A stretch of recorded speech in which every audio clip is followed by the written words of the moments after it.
Understanding Seed Dormancy, a guide for English language learners. Hello everyone, and welcome to our English language learning series. Today, we're going to explore a fascinating biological concept, seed dormancy. This term might sound complex, but we'll break it down together in an easy-to-understand manner. Let's dive in and learn about this intriguing aspect of plant life. Seed dormancy refers to a period when a seed is alive but not growing. It's a survival strategy for seeds, ensuring that they don't germinate until conditions are favorable for growth. Think of it as a seed's sleeping phase, where it's waiting for the right moment to wake up and start growing into a plant.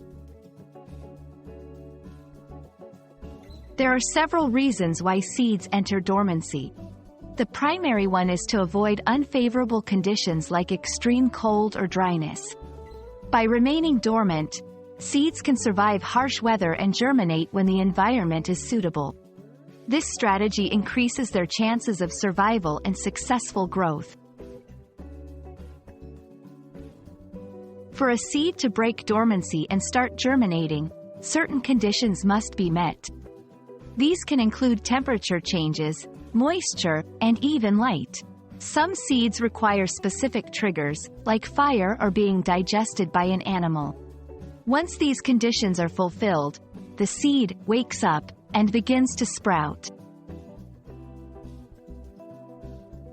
Many plants we see around us have seeds that go through dormancy.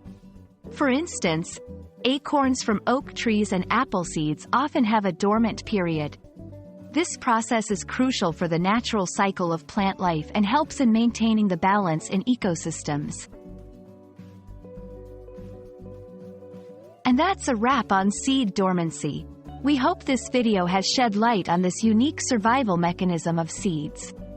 Remember, learning English can be like a seed in dormancy. It might take time and the right conditions, but eventually, your knowledge will grow and flourish. Thanks for watching, and see you in our next lesson.